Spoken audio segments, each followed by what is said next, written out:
Guys, स्वागत है आपका मनी फ्लो ट्रेडिंग चैनल पर। तो वो न्यूज़ अब आ चुकी है। कल शाम को सेबी ने अपनी साइट पर रिलीज कर दी क्या किस तरीके से चीज़ें हैं जो एफएनओ एडिक्शन को कम कर सकती हैं। 6 स्टेप का फ्रेमवर्क बना है जिसके बारे में आज इस वीडियो में डिस्कस करने वाले हैं। पहले अनुमान था कि 30 तारीख को 30 सितंबर को ये न्यूज़ आएगी, पर 30 को नहीं आई, बोर्ड मीटिंग में नहीं आई। कल शाम 1 अक्टूबर को इस फ्रेमवर्क को रिलीज़ किया गया सेबी के द्वारा।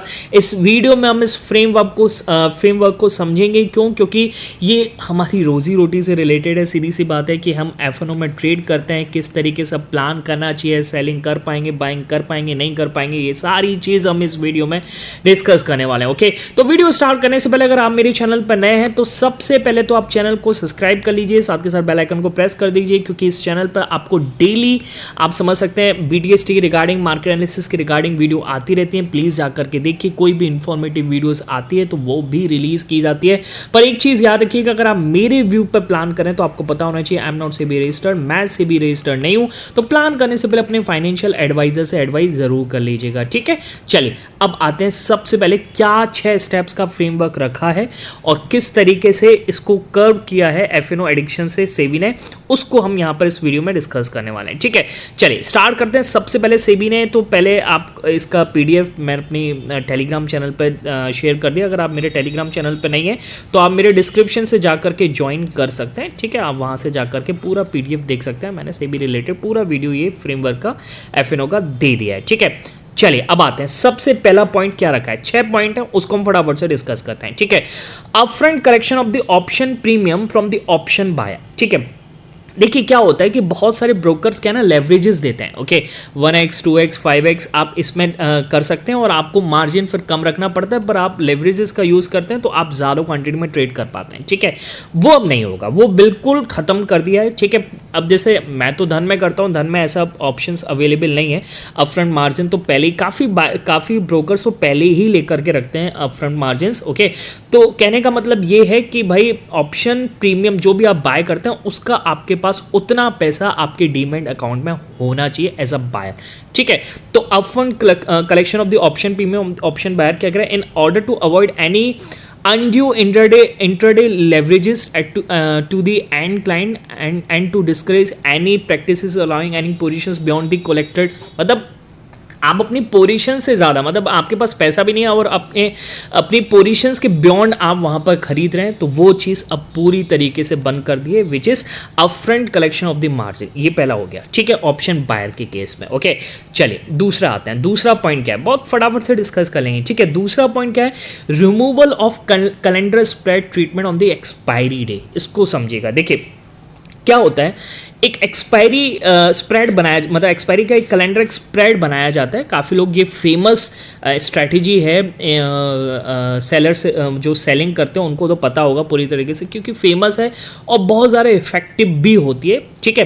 पर अब आप कैलेंडर स्प्रेड नहीं कर पाएंगे। कैलेंडर स्प्रेड का मतलब क्या होता है कि भाई आप एक एक्सपायरी का, मतलब जो आप रनिंग एक्सपायरी उसका एक लेग खरीद रहे हैं और एक लेग आप बेच रहे हैं, जैसे आप नेक्स्ट एक्सपायरी का बेच रहे हैं, ठीक है। तो ये चीज़ नहीं हो पाएगी, मतलब आप इंटर एक्सचेंज एक्सपायरीज में आप ट्रेड नहीं कर पाएंगे। आपको अगर करना है तो सेम एक्सपायरी में करिए या फिर नेक्स्ट एक्सपायरी में करिए, उसी का ही लेग खरीदिए, उसी को ही बेचिए, उसी को खरीदिए, आपको सेम करना है। आप कैलेंडर स्प्रेड नहीं बना सकते हैं, ठीक है, ओके। तो यही कह रहा है कि given the relative large volume witness on the expiry days, future expiry days, okay. और क्या कह रहा है, and the enhanced basic it risk that it represent, it has been decided the benefit of the offsetting positions across different expiries, यानी calendar spread shall not be available on the day of the expiry for the contract expiring on that day, okay. अच्छा, मतलब कर पाएंगे, okay, पर उस तब नहीं कर पाएंगे on the day of the expiry, जो एक्सपायरी है उस दिन आप नहीं कर पाएंगे,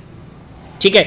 यानी कहने का मतलब आप नेक्स्ट एक्सपायरी का तो बेच रहे हैं, ठीक है, और स्प्रेड वैसे जनरली इस तरीके से बनाया जाता है, नेक्स्ट एक्सपायरी का बेच रहे हैं, पर आप खरीद रहे हैं कौन सा, इस एक्सपायरी का जो रनिंग एक्सपायरी, और आज एक्सपायरी डे है, तो ये पॉसिबल नहीं हो पाएगा, ये चीज़ आप नहीं कर पाएंगे, ठीक है।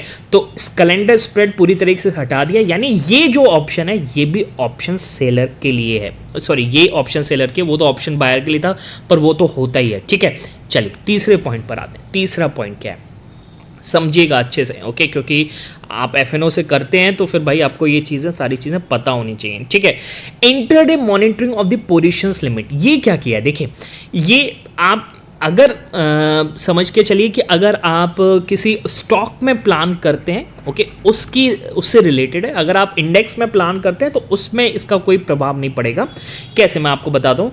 कह रहे हैं कि intraday monitoring of the positions limit, SEBI has instructed stock exchange to monitor existing positions of the limit for the equity index derivative.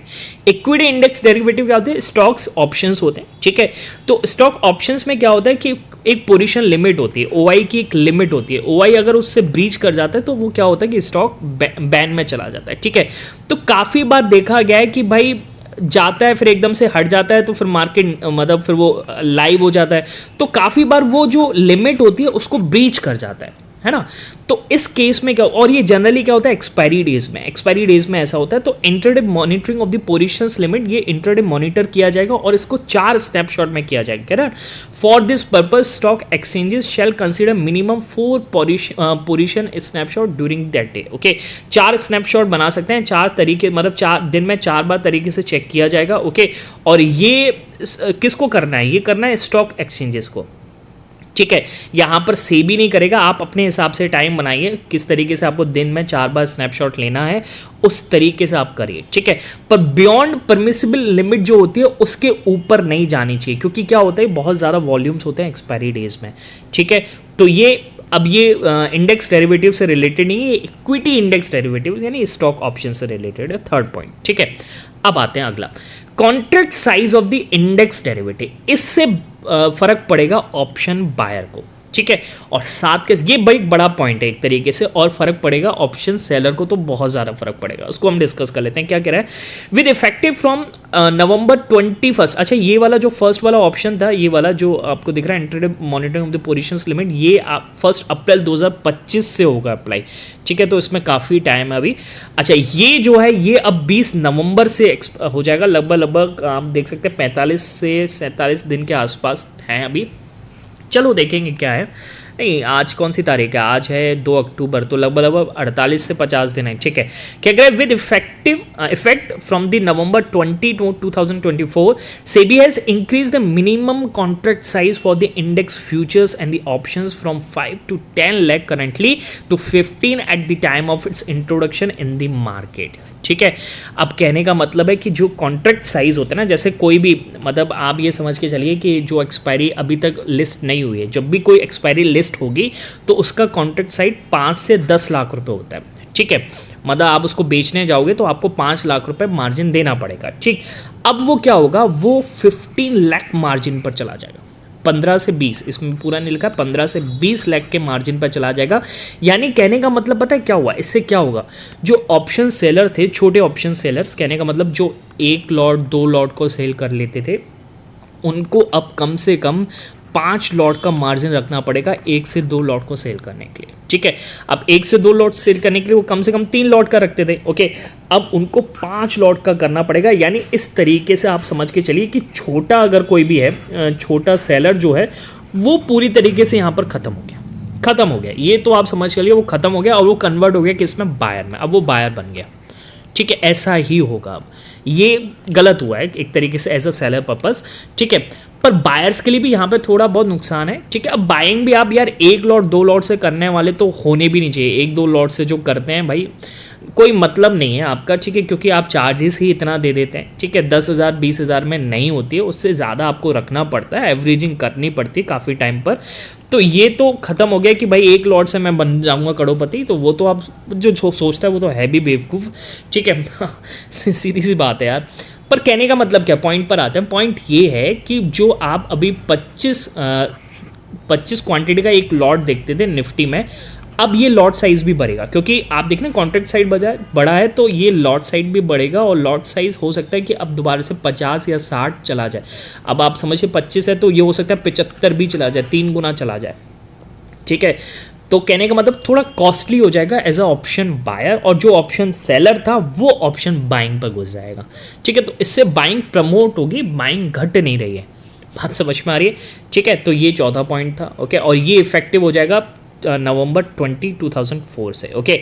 अगला देखते हैं, अगला क्या कह रहा है, limiting weekly index expiry to 1 per exchange. Okay, ये ऑप्शन, ये भी पॉइंट इंपॉर्टेंट है क्या, कि आप देखते थे कि हर दिन एक्सपायरी है, हर दिन। ओके, एवरीडे एक्सपायरी है यार, आप समझ के चलिए कि कहने का मतलब ये हो गया कि आप मंडे को देख रहे हैं किसकी एक्सपायरी, मिड कैप की, ट्यूसडे को फिन निफ्टी, और फिर ट्यूसडे वेनसडे को बैंक निफ्टी, फिर थर्सडे को निफ्टी, और फिर फ्राइडे को सेंसेक्स। तो ये सारी चीज़ें अब ख़त्म हो जाएंगी। ठीक है, अब दो एक्सचेंज है हमारे पास, BSE और एक दूसरा है NSE। ठीक है, NSE को सिर्फ एक ऐसा कॉन्ट्रैक्ट चुनना पड़ेगा, एक ऐसा इंडिसेस चुनना पड़ेगा जिसकी एक्सपायरी वीकली हो सकती है। ठीक है, यानी 1 एक्सपायरी पर वीक होगी। ठीक है, अब जैसे ये निफ्टी को सेलेक्ट करता है तो निफ्टी जैसे थर्सडे, तो हर थर्सडे को निफ्टी की हो पाएगी, बाकी सबकी जो होगी वो फिर मंथली होगी। ठीक है, वो सिर्फ मंथली होगी, उसमें वीकली नहीं होगी। ठीक है, अब जैसे BSE दो चीज़ों को संभालता है, यानी सेंसेक्स को देखता है और वो बैंकेक्स को देखता है, तो क्या करेगा, किसी एक को ये पर वीक में बना सकता है, बाकी दूसरी जो होगी वो मंथली ही होगी। ठीक है, अब किसको क्या करना है, निफ्टी को करना है, बैंक निफ्टी को करना है, किस तरीके से करना है वो करना है, वो छोड़ दिया है सारी चीज़ें उसने BSE NSE पर। अपने हिसाब से डिसाइड करो, पर डिसाइड करना है आपको नवंबर 20, 2024 तक। ठीक है, तब से ये लागू हो जाएगा। ओके, चलिए अब आते हैं increase in the tail risk coverage on the day of option expiry, 6 point. Okay, देखिए क्या है कि जब आप ये, वैसे तो शॉर्ट ऑप्शंस कॉन्ट्रैक्ट है, यानी जो सेलर्स हैं उनके लिए, उसके लिए क्या है ये कि जब आप कोई ऑप्शन बेचते हैं, ठीक है, तो आप उसका मार्जिन रखते हैं। ठीक है, अब आपको 2% एक्स्ट्रा मार्जिन रखना पड़ेगा। ठीक है, एक्सट्रीम लॉस मार्जिन आपको रखना पड़ेगा, क्योंकि कभी कभार लॉसेस बहुत ज़्यादा हो जाते हैं यार। अगर ऑप्शन सेलिंग बाइंग से ज़्यादा रिस्की, हाँ ऑप्शन सेलिंग में फ़ायदा होता है पर रिस्की बहुत ज़्यादा है। ठीक है, आपने देखा होगा सेंसेक्स में किस तरीके के बार बनते हैं, वहाँ से लॉसेस बहुत तगड़े हो जाते हैं। एसएल भी नहीं कट पाते यार, क्योंकि एसएल को ब्रीच करके निकल जाता है एकदम से, ले ही नहीं पाता है। तो कहने का मतलब है कि क्या होगा कि शॉर्ट पोजीशंस कॉन्ट्रैक्ट जो होते हैं, जो शॉर्ट किए जा रहे हैं, ऑप्शन कॉन्ट्रैक्ट को शॉर्ट किया जा रहा है, उसमें 2% का एक्स्ट्रा मार्जिन रखना पड़ेगा।